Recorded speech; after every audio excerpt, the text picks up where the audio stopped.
inteiro tratou de comemorar, em 2005, o centenário das grandes descobertas do gênio Albert Einstein. Em menos de um ano, em 1905, ele redefiniu a natureza da luz, provou a existência de átomos e moléculas, revolucionou os conceitos de espaço e tempo e a relação entre matéria e energia. Para simplificar e entender melhor, pois essa é a essência do nosso Tome Ciência, as já não tão novas teorias de Einstein permitiram termos hoje energia nuclear, computadores, transmissões de satélites, raios lasers, DVD e muito mais. Mas se eu disser que isso ainda pode ser muito pouco, que tudo que a física já explicou seria apenas uns 4% do que existe no universo? Não quero complicar não. Tanto que convidamos cientistas dedicados a entender e explicar. Assim a gente vai poder saber o que é a física, como ela mudou no tempo, o que se espera do futuro, com a participação dos brasileiros, é claro. Deixa eu apresentar para você os nossos convidados. Henrique Lins de Barros, do nosso Conselho Editorial, é doutor em Física, pesquisador do Centro Brasileiro de Pesquisas Físicas, o CBPF. Jorge Sá Martins, pesquisador do CNPq, é o coordenador do ensino de graduação em Física na Universidade Federal do Fluminense, a UF. Martin Mackler, pesquisador do Centro Brasileiro de Pesquisas Físicas, o CBPF, é doutor em Física na área de Cosmologia. Alfredo Tomasquim é diretor do Museu de Astronomia e Ciências Afins, o MAST. Embora com formação inicial em Química, se especializou e trabalha com História da Ciência e lançou recentemente o livro Einstein, o viajante da relatividade na América Latina. Bem, vamos começar definindo, afinal de contas, como é que a gente pode, Henrique, categorizar essa expansão, né, de estudos que a física propicia? Praticamente a natureza inteira. Como é que a gente pode definir? André, eu diria o seguinte, a física como, na sua origem, seria um estudo da natureza, mas isso diz muito pouco. A palavra physis tem uma relação com natureza. O interessante é olhar que, historicamente, Newton, por exemplo, era um filósofo, era um historiador da natureza. Galileu era um matemático, era um filósofo. Einstein também seria um filósofo. Quer dizer, a física é uma cadeira que hoje a gente adotou nas disciplinas, mas que ela tem sua origem no campo da história natural, no campo da compreensão da natureza dos vários fenômenos.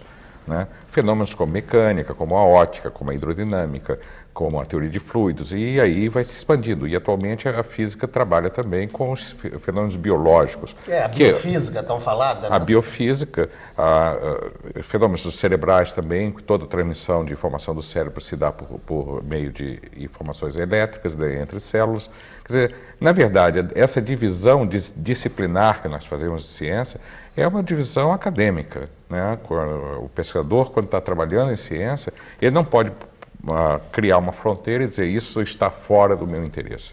Então hoje a gente tem áreas de interface muito fortes da física com a geologia, com a biologia, com a astronomia, evidentemente, com vários outros campos. Não dá para deixar de misturar, mas mesmo assim, você falou uma coisa de filosofia, eu perguntaria numa provocação para o Jorge, que se atribui muito à física àquela questão do experimental, né? Se não provar, né? Porque você faz a filosofia, as coisas devem ser assim, elas precisam ser provadas para poder, né, comprovar que são assim mesmo, né? Essa é uma questão delicada e outra vez de cunho filosófico. Afinal de contas, quer dizer, quando é que uma teoria física é demonstrada, né? Diz um célebre filósofo, pensador importante do século XX, Popper, né, que na verdade as teorias físicas são teorias que podem ser desmentidas, né? Qualquer afirmação só pode ser entendida como científica se ela propuser a sua própria negação. Nesse sentido, uma teoria física jamais é demonstrada. Você pode demonstrar a falsidade dela, mas nunca a sua veracidade. Isso quer dizer que o nosso trabalho é infinito. Verdade. Martim, vamos cair no Galileu, que começa essa questão pela observação das estrelas do cosmos.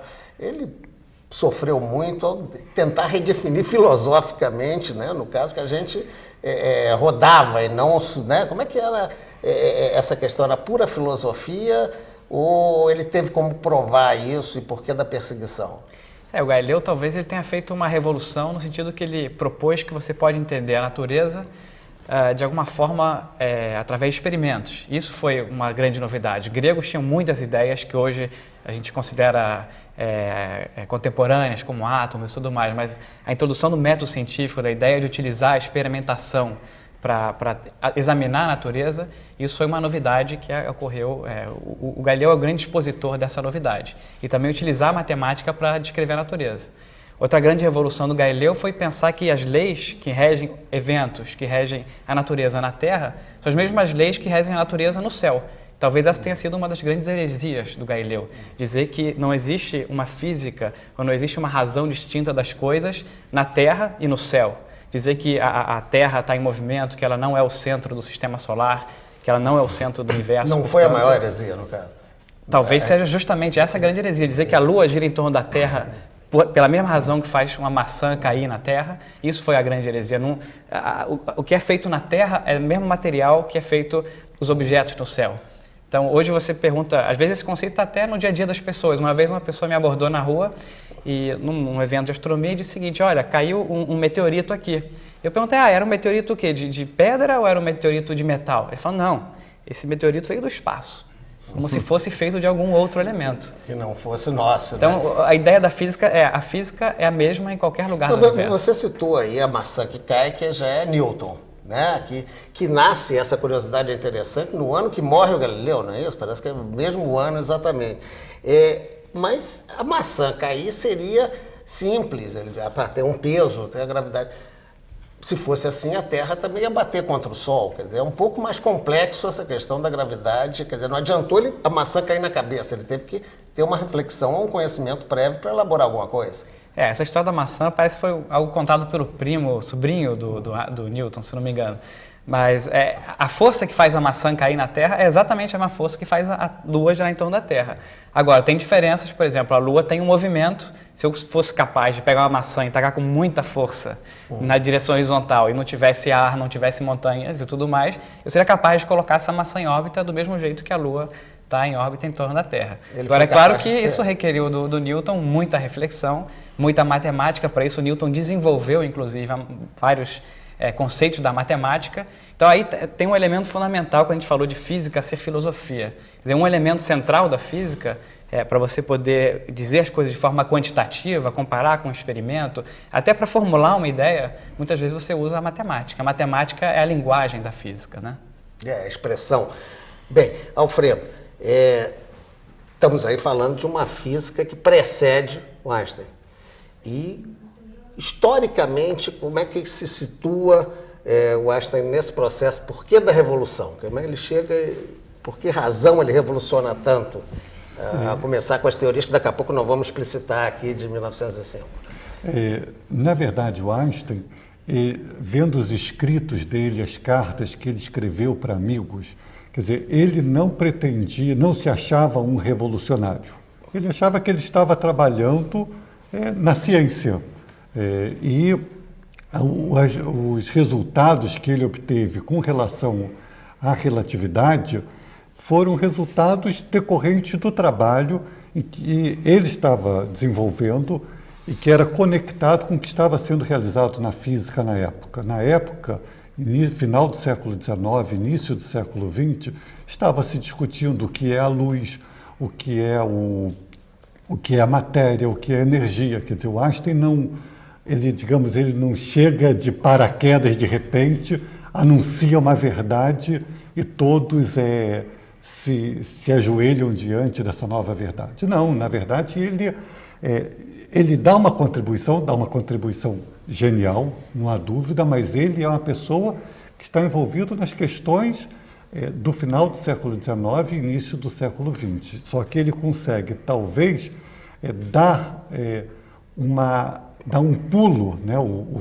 pulo do gato, o ovo de Colombo, que outras pessoas, outros cientistas da época, não tinham conseguido dar, que é trabalhar com a ideia de que a luz é uma constante, a luz não é variável, ela tem uma velocidade constante, e, por outro lado, o tempo pode ser relativo. O que também, para ele, Einstein, não era uma grande revolução, porque a ideia de relatividade, ela vem de Newton. Newton já previa a ideia de um movimento relativo em relação ao referencial.